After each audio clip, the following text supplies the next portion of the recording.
Hello guys, कैसे हो सारे। मैं विक्रम, आप सभी अच्छे होंगे। आज का वीडियोस में हम बात करने वाले हैं अपने AVA4 क्वेश्चन पेपर 2022 का। जो लास्ट टाइम हमारे 66 से 100 नंबर के जो क्वेश्चन बचे थे उनको आज हम डिस्कस करने वाले हैं।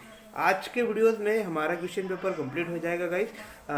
3 पार्ट में आपको ये क्वेश्चन पेपर देखने को मिलेगा, तो बहुत इंपॉर्टेंट वीडियोस रहने वाला है। और ये क्वेश्चन पेपर आपको आसानी से उपलब्ध होना मुश्किल है, तो आप वीडियो को एंड तक ज़रूर देखें, जो आपके लिए बहुत ही इम्पोर्टेंट साबित हो सकता है एग्ज़ाम की दृष्टि से।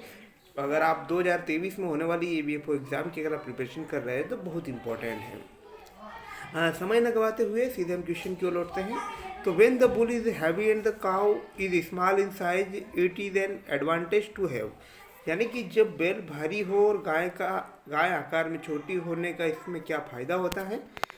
तो आगे हम बढ़ तो इसका ऑप्शन जो देखते हैं कि सर्विस क्रिप्स, ओपन ग्राउंड, सेपरेट स्टॉल या इनक्लोज्ड पेडॉक। तो ये जो रहेगा गाइस इसका राइट आंसर सर्विस क्रिप्स। यानी कि जब बैल भारी हो और गाय आकार में छोटी हो तो इसका जो फायदा होता है सर्विस क्रिप्स या सेवा पालना इसे हम बोल सकते हैं। नेक्स्ट क्वेश्चन जो बहुत इंपॉर्टेंट है, तो this is the condition usually present on necrotic pharyngitis और laryngitis in cow under 3 month of as.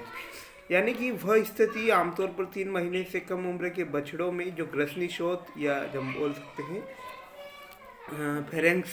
फेरेंसाइटिस और जो लेरेंजाइटिस के जो प्रमुख लक्षण होते हैं कौन सी डिजीज़ में यहाँ पर अपने देखने को मिलते हैं। तो ये है डिप्थीरिया, बोटुलिज्म, टिटेनस या एंथ्रेक्स।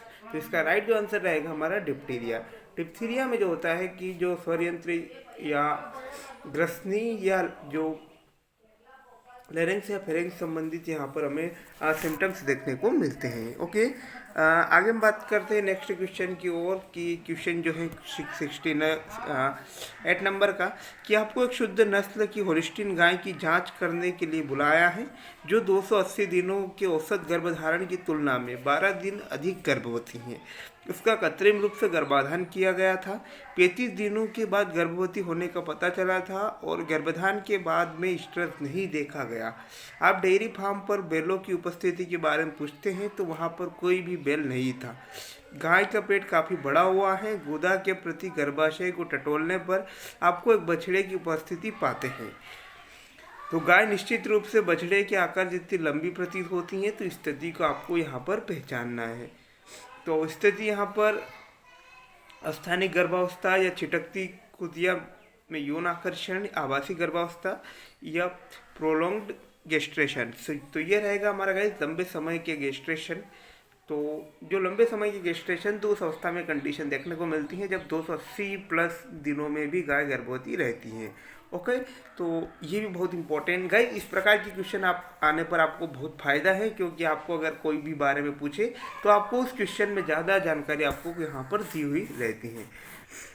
क्वेश्चन नंबर 69 को अगर हम देखें कि आपको 7 महीने की गर्भवती एक घोड़ी की जांच करने के लिए बुलाया है जिसका गर्भधारण करने और पहली गर्भावस्था के बाद सामान्य बच्चे को जन्म देने का पिछला इतिहास है। गाय में बछड़े को पाला गया है और उसे दूध पिलाने के रूप में भेज दिया गया है। घोड़ी को गर्भधारण करने और अगले 2 गर्भधारण करने में कोई परेशानी नहीं हुई, लेकिन जन्म के 2 या 4 दिनों के भीतर बछड़ों की मौत हो गई।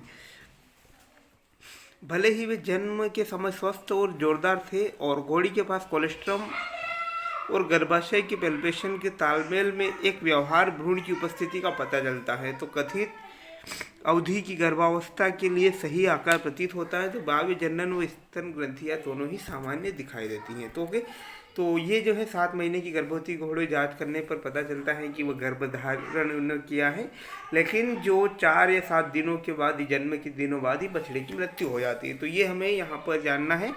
तो ये होगा गाइस नवजात आइसो इरिथ्रोलिसिस। तो ये आइसो इरिथ्रोलिसिस, नवजात आइसो इरिथ्रोलिसिस इसका राइट आंसर रहेगा। आगे हम नेक्स्ट क्वेश्चन की बात करते हैं।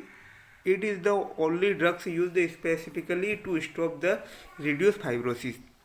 यानी एकमात्र वो औषधि जिसका उपयोग फाइब्रोसिस को रोकने के लिए किया जाता है। ऑप्शन कोलिस्टीन, जाइलाजीन, फेनोथियाजाइसिन या एपोमार्पिन HCl। तो ये जो रहेगा कोलिस्टिन, कोलिस्टिन का जो यूज़ है जो गाइस मेनली इसका उपयोग है फाइब्रोसिस को रोकने या कम करने के लिए किया जाता है। आगे हम बात करते हैं कि महान शारीरिक और पोषण संबंधी महत्व के जटिल नाइट्रोजन युक्त यौगिकों का समूह, क्योंकि शरीर का एक बड़ा हिस्सा इसमें विकसित होता है। दूध के घटक की पहचान करिए। तो प्रोटीन, विटामिन, वसा या कोलेस्ट्रॉल, तो ये रहेगा गाइस प्रोटीन्स।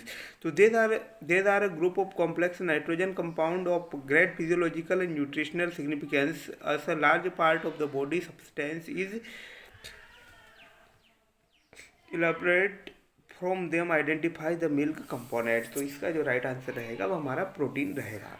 आगे हम बात करते हैं सर्टोली कोशिका, ग्रेन्युलोसा कोशिका के पुरुष समकक्ष जो होती हैं किस में विकसित होती हैं। तो medulla of the embryonic gonad, sex cord या लेडिंग सेल्स या जननांग रिंज के मध्य तक।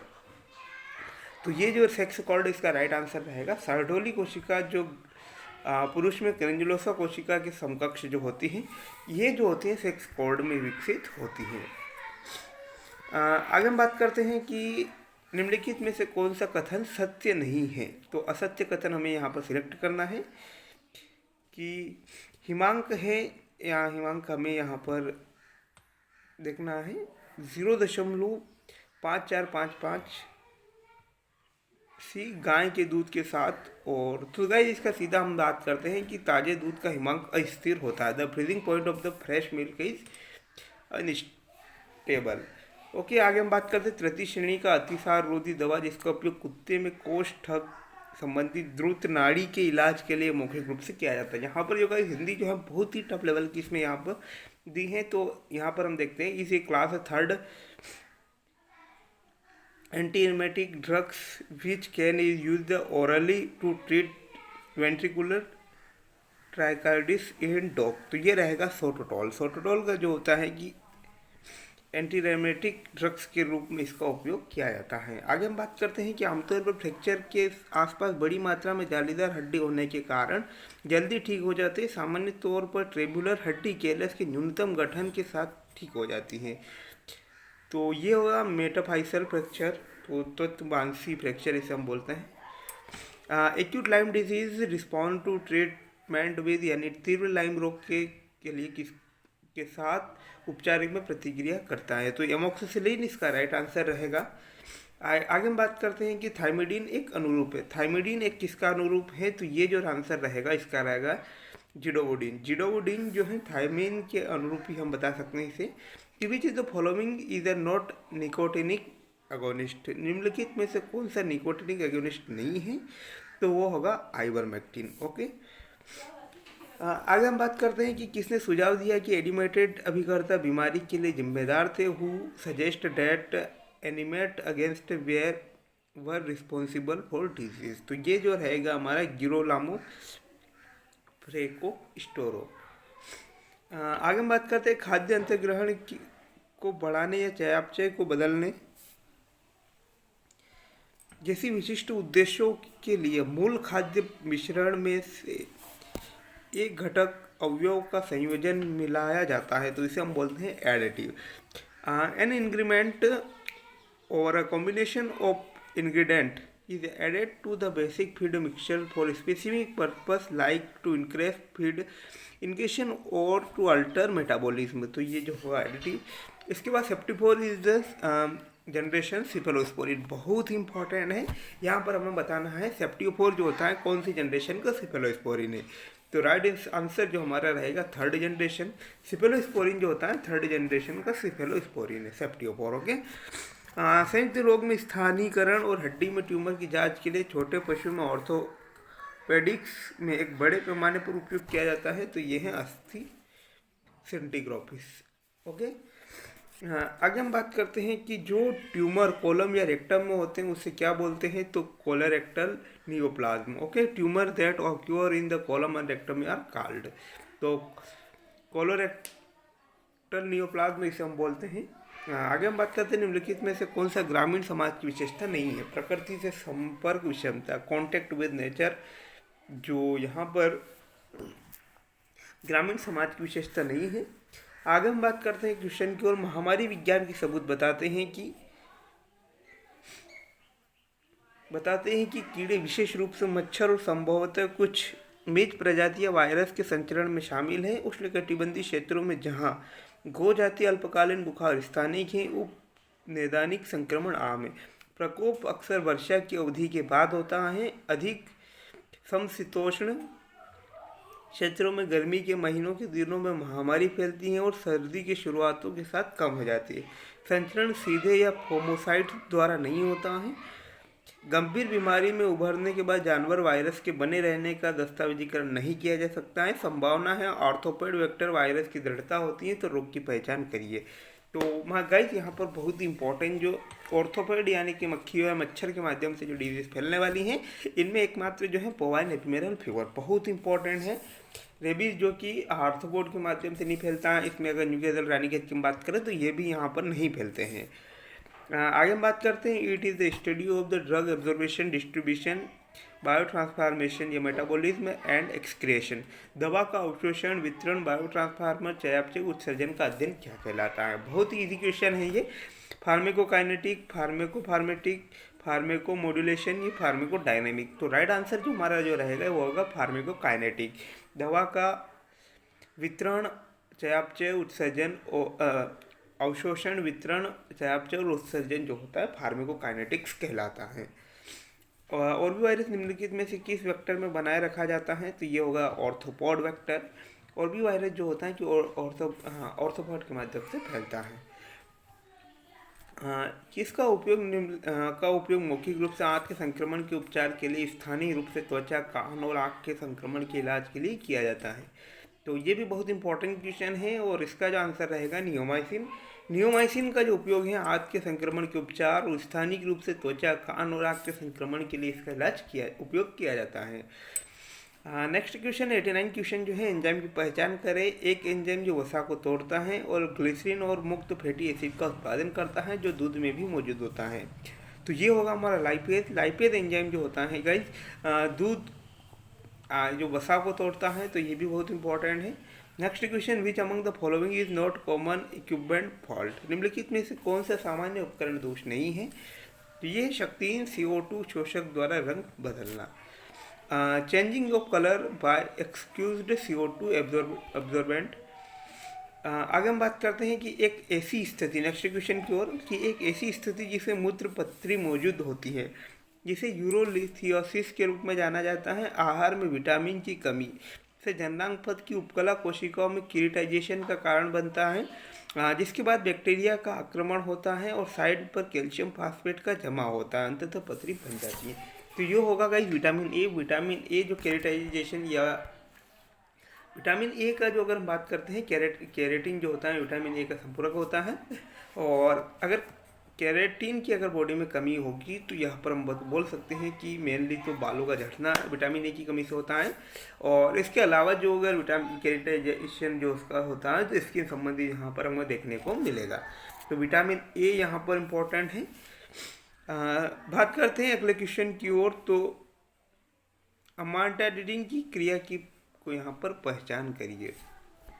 तो पहले इसका राइट आंसर हम देख लेते हैं कि अमांटाडिन M2 प्रोटीन से बनता है और इसके आयन चैनल गतिविधि को अवरुद्ध करता है। इसी प्रकार वायरल अनकोटिंग या प्रतिकृति को रोकता है। आगे हम बात करते हैं कि नेक्स्ट क्वेश्चन की ओर, फैटी एसिड को बेअसर करने के लिए आवश्यक डी नॉर्मल क्षार जो मोल संख्या के रूप में परिभाषित किया गया है। तो is it definite as the number of the moles of decinormal alkali required to neutralize the steam volatile fatty acid from 5 gram of fat. तो ये जो रहेगा हमारा रिस्टल मिल्स नंबर, बहुत इंपॉर्टेंट है कहिए आपका फिजियो का अगर हम देखें। आगे हम बात करते हैं कटाई से पहले प्रदान किया गया खाद्य पदार्थ क्या कहलाता है। Feed provide just before the harvest is called. तो ये रहेगा विड्रॉल फीड या निकासी खाद्य हम बोल सकते हैं इसे। आगे हम बात करते हैं पर्याप्त संख्या में व्यवहार परिभाषिक सूक्ष्मजीव जो मेजबान के हाथ के माइक्रोफ्लोरा को बदल देते हैं, इसके द्वारा मेजबान पर लाभकारी स्वास्थ्य प्रभाव डालते हैं। तो ये होगा हमारा प्रोबायोटिक, राइट आंसर इसका। नेक्स्ट, वंशानुगत अंतर को क्या कहा जाता है, तो वेरिएशन या विविधता है। The heritable difference are called, तो विविधता इसका राइट आंसर रहेगा। आगे हम बात करते हैं खोई किससे प्राप्त होती है। तो बेगेसस इज़ द ऑप्टेंट फ्रॉम, खोई जो होती है गाइस गन्ने के तने से हमें यहाँ पर प्राप्त होती हैं। तो शुगर केन स्टीम बहुत इंपॉर्टेंट था ये। इंसुलिन विरोधी प्रभाव के उदाहरण की पहचान करें तो सीधे हम राइट आंसर इसका देख लेते हैं। ग्लूकोकार्टिकॉइड परिधि ऊतकों में ग्लूकोज और चयापचय को रोकता है, विशेष रूप से मांसपेशी और वसा कोशिकाओं में। आगे हम देखते हैं सेकंड लास्ट क्वेश्चन जो हमारा है कि आमतौर पर लिगैंड की निरंतर उच्च सांद्रता के जवाब में एंडोसाइटोसिस द्वारा झिल्ली रिसेप्टर संख्या कम हो जाती है। इसे ग्राहिका डाउनर रेगुलेशन कहते हैं, तो यह भी इम्पोर्टेंट है। अंतिम क्वेश्चन की अगर हम बात करें, आक्रामक घातक चिकनी मांसपेशियों के ट्यूमर जो आमतौर पर मेटास्टोसाइज करने में धीमे हो जाते हैं, तो ये जो हमारा रहेगा लेयोमायोसार्कोमा। मांसपेशियों का ट्यूमर जो है कि लेयोमायोसार्कोमा इसे हम बोलते हैं। तो बहुत इंपॉर्टेंट क्वेश्चन थे आज की वीडियोस में। तो नेक्स्ट वीडियो में हम और इम्पोर्टेंट क्वेश्चन हम डिस्कस करेंगे जो आपके वेटनरी AVFO में बहुत ही महत्वपूर्ण साबित हो सकते हैं। तो गाइज आप चैनल को सब्सक्राइब करिए ताकि कोई भी नई वीडियोस हो तो उसे आप मिस न कर पाएँ। थैंक्स फॉर वॉचिंग, मिलते हैं नई अपडेट के साथ, तब तक धन्यवाद।